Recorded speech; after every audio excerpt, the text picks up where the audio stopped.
up, guys? It's another Bengals pod. Yes, sir. We got the three Dunlap brothers, aka the Dunlap Bros, and it's Tuesday. We're still riding high off the dub. Right, guys? We're going to the Super Bowl! We're going to the Super Bowl. Doesn't sound real. It still seems like a dream. Crazy. Yeah, it love is. It is unreal. And like, as much as I want to be that guy that's like, I told you so, everybody, because I've been on the Zach Taylor. You did tell everybody so. And I did tell everybody so. It's just as unreal for me. I mean, never seen anything like it. But I always said, if they just get hot at the right time, this is the best team in the league. And we're about to show the country that everyone's going to get to know us. Everyone's going to have to watch us. And it's going to be, I don't want to jinx anything, but I think we could just kill the curses now. Like, this team is just unjinxed. So I think don't say that. This is the start. I knocked on wood. Of the greatest run in like a new dynasty in NFL history. Do another knock on wood there. I was feeling really great about the Rams game until you just said we're unjinxable. And now I'm not so sure. The energy has shifted back. I like your point about like the media day. That was something I wanted to talk about. Like, where the whole nation is going to have no choice but to learn what players are on our team. And like who Logan Wilson is, who Jesse Bates is, who Chidobe Awuzie is, Sam Hubbard, like all these unsung heroes that have been like beasts for us. Like, they're going to become like star names by the end of the next 2 weeks. So that's what I'm really hyped about too. Yeah, I don't even know where to start. Yeah. I mean, we can talk about the game. Yeah. I don't know. Do you guys know where to start? I have a bunch of stuff. Yeah, I've got destroying a potential annoying dynasty of the Chiefs this year. We owned them. Like, 2 wins against them in the same fashion too. It's crazy how they came out so hot and cocky in the first half, and like that call at the end of the second half was so disrespectful for them to try to score with Hill, and Eli Apple got that stop. That fired me up. That probably fired up the team, and it's crazy. I'm annoyed by the Chiefs. I'm not a big Mahomes fan. Apparently his brother was going to twerk at the Super Bowl, so I'm glad that we don't have to witness a grown man twerking at the Super Bowl. No, we don't need any more Jackson Mahomes slander. We can do a whole podcast about this, but he gets slandered enough. He's just a kid. Yeah, I mean, I'm just saying I don't want to see I don't want that forced on me. And I'm glad that it's not. I mean, that's the least of my concerns, really. I'm not trying to pile onto him, but no, I get your point. Sorry, I kind of cut you off. No, I'm just talking about how excited I am, how happy I am, like how everybody looked at the Chiefs as kind of the standard for like an explosive AFC dominant team, and we beat them twice this year. What else is there to say? Yeah, we do own the Chiefs. Like, Joe Burrow owns Patrick Mahomes. We can say that like until we play them whenever in the playoffs next year. Like, yeah, we got their number. We'll be able to say that for the next 365 days. That's awesome. And to your point about the Eli Apple pass interference, honestly, that was the best thing that could happen to them. Because if they didn't drive, they would have just kicked a field goal at the end of the half instead of going for it at the goal line and just being stupid. And then Eli Apple comes back and makes the huge tackle. Right, like, that was another crazy. thing. That is crazy how that worked out. Yeah. I mean, he was getting a lot of shit in the first half on Twitter, and he showed, ever since that pass interference call, he played lights out. His whole career, so props to him. His whole career, he's been getting more shit than most corners. Maybe that's because he's like a high draft pick. He's got a memorable name. He asked for it too. He is known for kind of grabbing guys and getting beat sometimes, but like Zach said, his number one, or I think Lou said, his number one quality is just his short memory, and literally that is what came in clutch. I mean, completely changed the momentum of the game, and that a lot of people are attributing that to the moment that won us the game. Absolutely. I mean, if he doesn't make that stop, we don't win the game. It's that simple. Yeah. But I mean, the entire defense had to like get into Mahomes' head there. I mean, it looked like he thought he had a timeout. Like really was pushing for going for it there. Doesn't really make sense. You know, I think he was flustered at that point, even though they were so hot and like felt like they could score.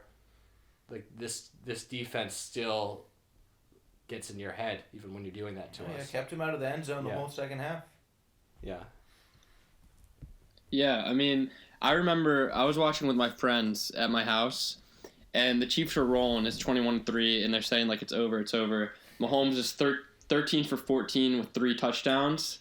And in my head, I'm just like, this has to – at some point, he has to slip up. Like, he's going to get overconfident, and he's going to slip up. That or he's just going to keep, like, balling out. But in my head, that's what kept me alive, and that's exactly what happened. Like, that Tyreek Hill pass was so cocky – where you should, at that point, you should throw it away or throw it in the end zone because you don't have a timeout. He didn't realize that they didn't have a timeout. And then that was just a theme in the second half of him, I guess, just overthinking things. And he couldn't match the adjustments that Lou made. And we could talk about that more, too. Yeah. I also want to take credit for knowing that they'd come back because at halftime I tweeted a picture of the skyline that we were about to eat and said, we're good. Like, yes. I missed the first 2 possessions, I think, of the game. I don't know how the vibes were here. Jake was watching with Dad and Mom.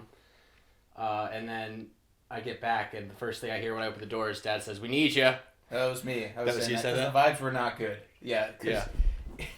They were playing well on defense. Like, the Chiefs were just marching down the field, and Dad was just trying not to get mad because we were watching with Mom. It was... One thing, Nick, to your credit, you kind of calmed us down because Dad and I were getting mad. I think after after their 3rd touchdown, like I said, like out loud, I'm like, this defense is shit right now.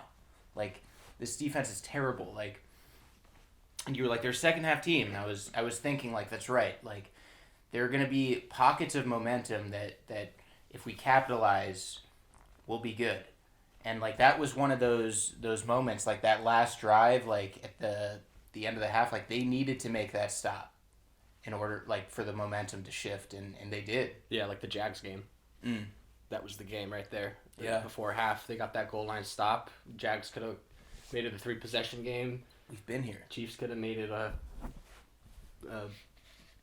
mean, I guess it still would have been 3 possessions for them, but still would have been tougher if they kicked the field goal. Well, or they could have gotten a touchdown. Yeah. I mean, credit to you, Jake. I don't know if we have it on recording when we did the pod where you were talking about the Jaguars game, and I kind of downplayed it, saying like they should have won that game. Like there's not that much that they should take. But Zach Taylor literally said in his press conference, I don't know if you saw, like he mentioned the Jaguars game and getting that stop at the goal line at the end of the first half and how that propelled them to winning. So just shout out you too for having that take before even Zach Taylor had it.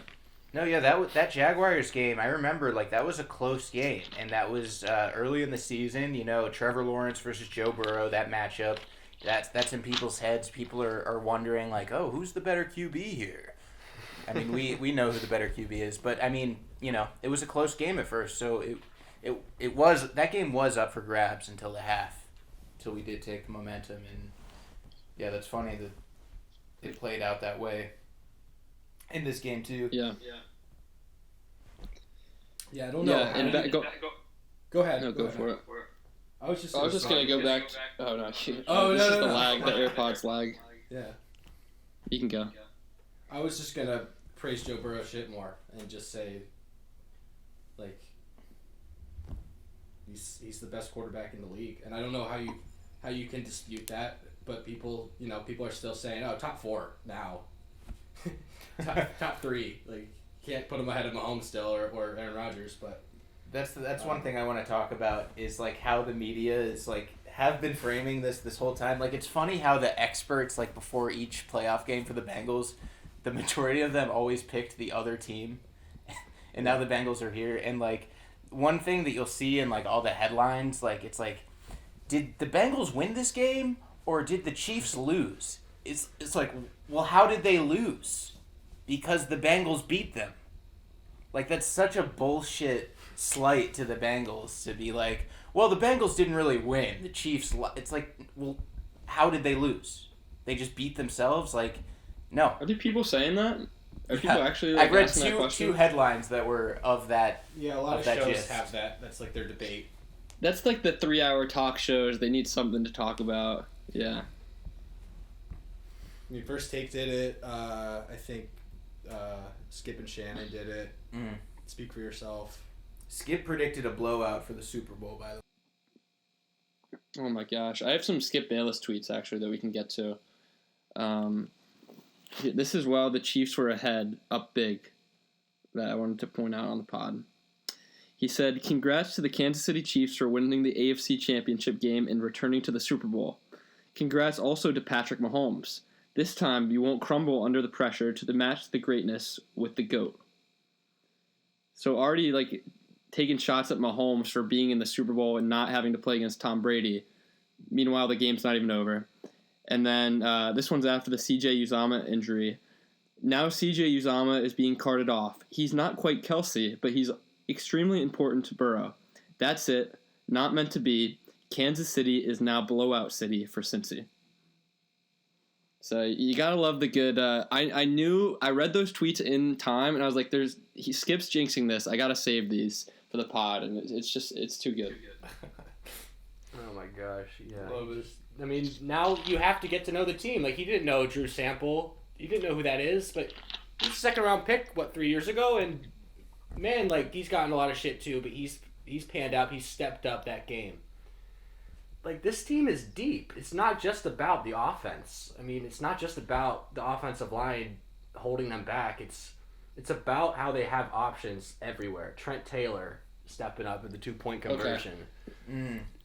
Yeah. Zach Kerr coming up, like, just signing these random D tackles, like, stepping up now. And, I mean, I don't care. I want people to keep sleeping on us and for the odd makers to keep letting me make money off of this team. But this is the last time that we're going to get to experience the Bengals like this.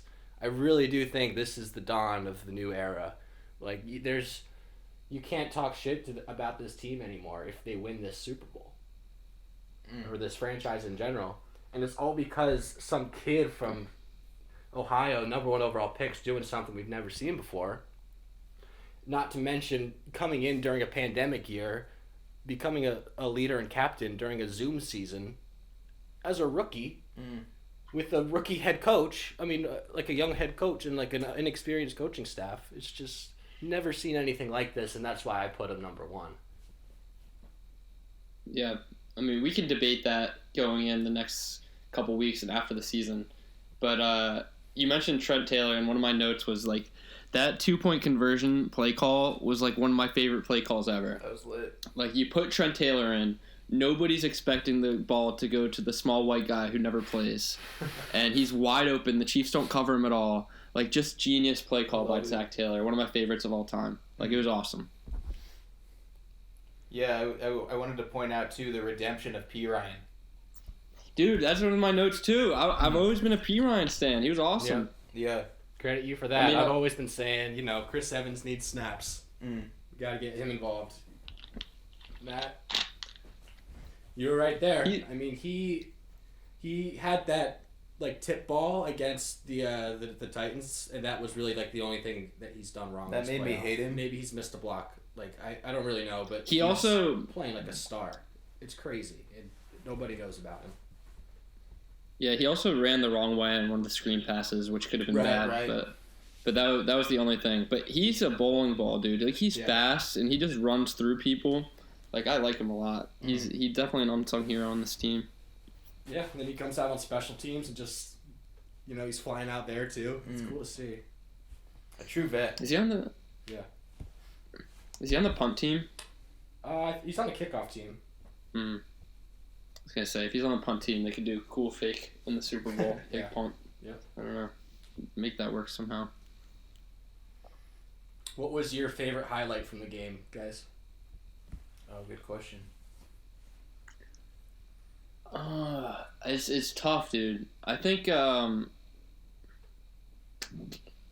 I don't know. I think the Von Bell interception in overtime, because everyone literally is thinking, and in my head I know that the defense gave up 3 points in the second half, like we should be maybe okay, right. But Patrick Mahomes gets the ball on after the coin toss, and everyone's thinking, oh my gosh, this is just like last year. Right. They're just going to go down the field and win.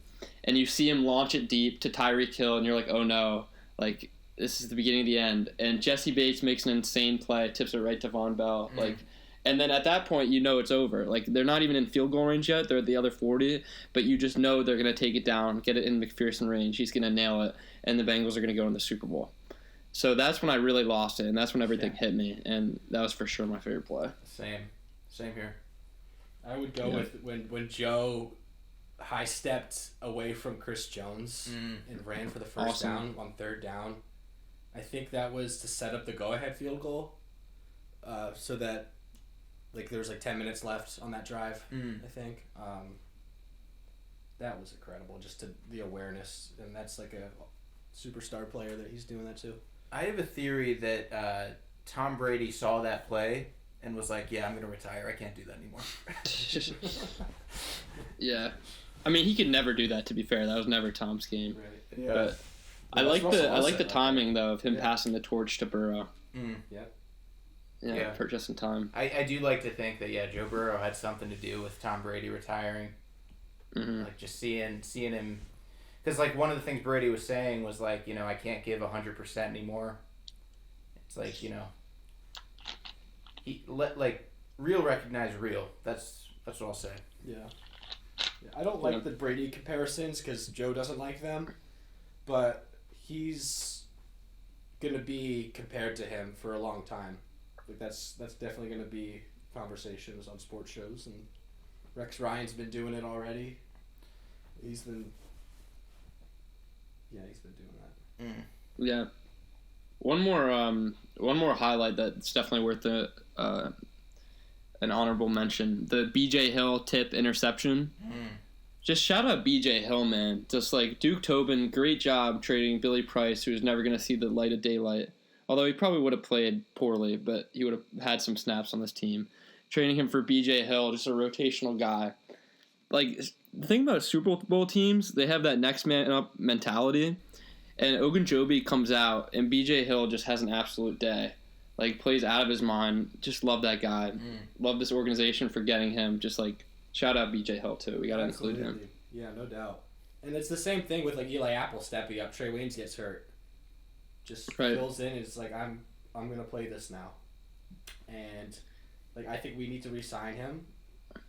We can get into some off-season stuff if you want, but... yeah, we can save that stuff. Yeah. I think we got plenty of time for the off season. Yeah. I mean, we're not going to have Trey Wayne, so I mean that money could go to Eli Apple too. Yeah. Yeah, you got to give that Trey Wayne's money probably to Jesse Bates. I like Trey Wayne's. Sure. I don't know, like I know he's not a great player, but and like a lot of fans probably don't like the antics of or like following the story. But I think it's been fun just watching him and like his like coming back from injury and like just getting hurt. It's so random. And now he's just the highest paid gunner in the league on special teams. It's kind of fun. I was gonna say when you watching him, just on fourth down. Great instincts and good cover skills. It's just he might not be worth the quote unquote max contract or whatever we gave him. So he was supposed to be playing instead of Eli Apple. Yeah, but Eli Apple just outplayed him. Yeah, I mean Trey Waynes got hurt too, and that's why Eli Apple initially stepped in. Yeah, right. That's right. Yeah, I also wanted to point out the Joe Burrow experience meme had a second wind, even though it's just the Raiders and the Titans. Like that blew up again. It got picked up by the algorithm. Dude, we need to make the new one. Yeah. I made it. I just didn't release it because this one was blowing up so much. So we could do something else with the Joe Rogan experience, Joe Burrow experience. Yeah, we could find some cool other memes. Yeah. We also should figure out the time to post it too, so the algorithm picks it up. Do some research on that. Yeah, we posted that one on Sunday. It was Sunday after the game, and it blew up immediately. Yeah, I mean, a good meme probably shouldn't matter when you post it. It'll just get picked up. Right. Yeah. It's true. Do you guys have... I have a couple other notes. I have an Evan McPherson stat. So he's made... Let me look at this, what I wrote down. This is from the NFL's Twitter. So he has 3 games this postseason with 4 or more field goals made. The leader in this category of postseason games with 4 or more field goals is Adam Vinatieri. So guess how many Vinatieri has? Probably like 6, 7. So he has 3 also. So really? McPherson in his rookie season has tied the all-time record of postseason games with 4 or more field goals made. He's that insane. Shooter. I mean, that's how deep we are. When you can go down the roster, look at the backups too, and even the kicker is a superstar. Like that's a championship roster.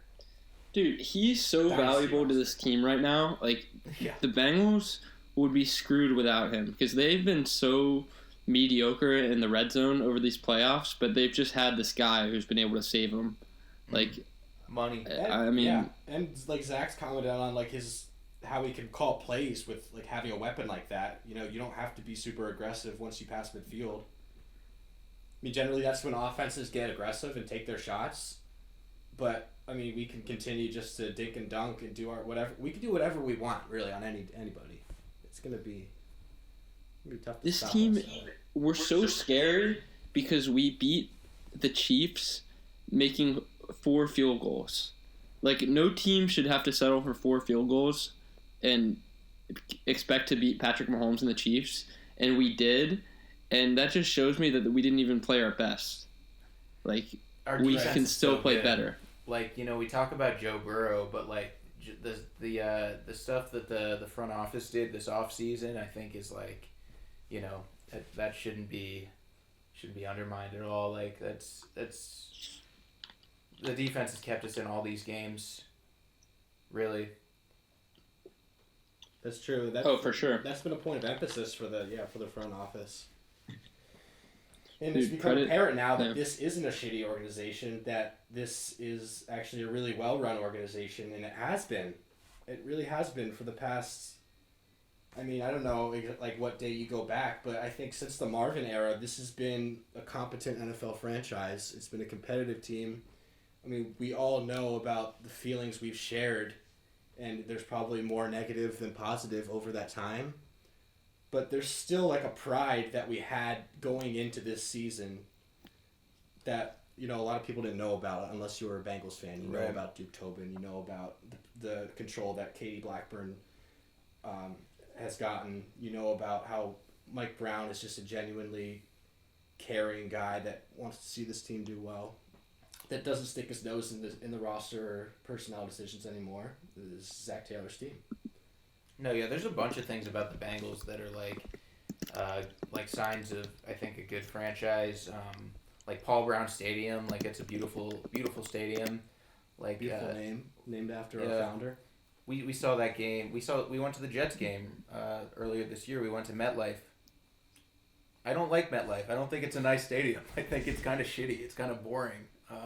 It's like a coliseum, just a ring. Yeah, and it's like that. There's 2 teams that share it, so there's not really a theme. Like, I don't know. Paul Brown Stadium. That's a shout out, Paul Brown Stadium. Okay, here's a question that I had. We're talking about the organization a lot. Is Mike Brown vindicated? Did we talk about him way too much over the last years of it being a bad owner, and does he deserve credit? Yes. Yeah, absolutely. Is he completely vindicated over the last 30 years? Yes. Yeah, I would say so. Come on. Because Matt, you can't want to change anything and then get Joe Burrow. Right. If you go back in time and you know change something, then we don't. Right. Exactly. We don't have Joe Burrow. We don't. He learned, and maybe like what he learned was that he doesn't actually know what the fuck he's doing, and he should, you know, again stick his nose out of there. But I I gotta say, man, like he got us to this point to be able to pick number 1 overall again, and it was the perfect year for that to happen. Yeah, like there's a bunch of little things like that work out for the Bengals, like the like you were saying the Billy Price trade.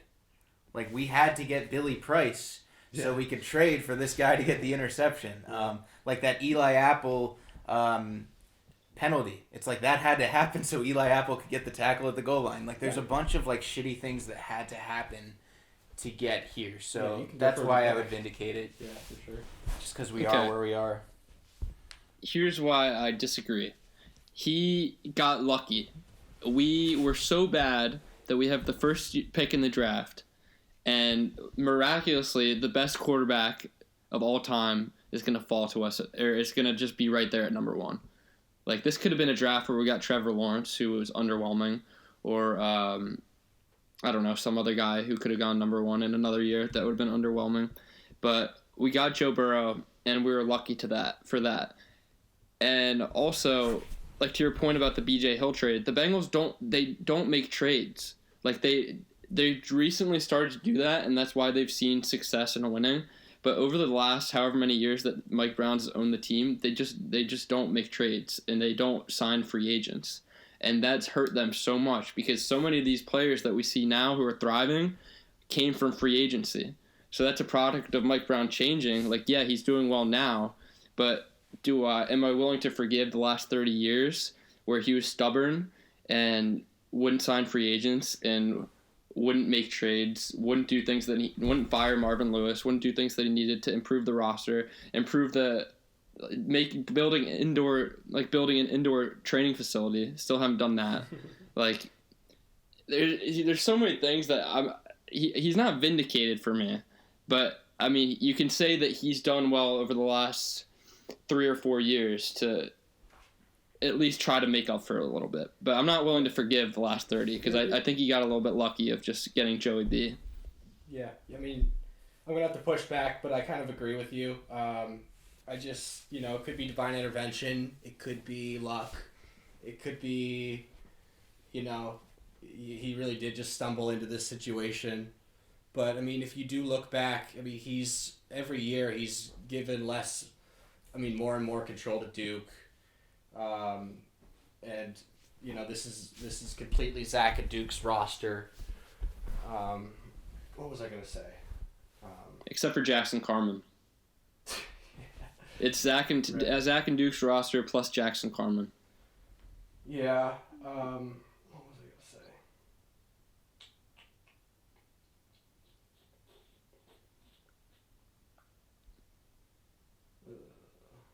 Just lost it. You're talking about how they're giving control to Duke and Zach. Yeah.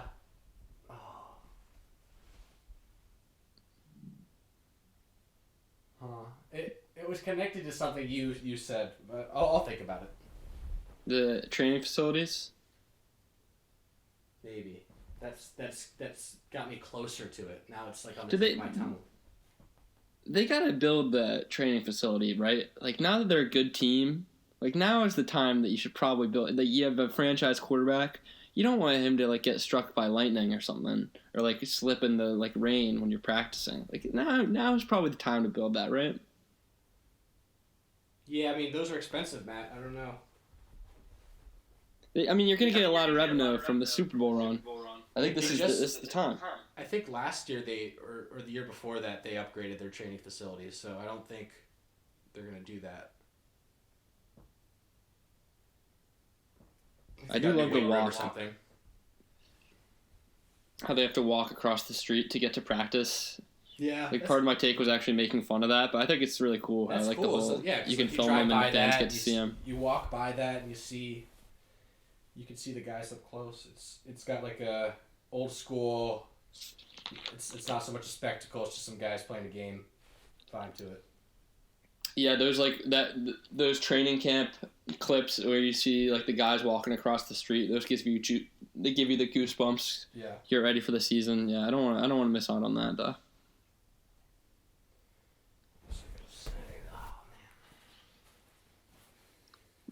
Sorry, Jake, you got anything more on Mike Brown? What? Is Jake there? I'm there, yeah. You got any more on Mike Brown?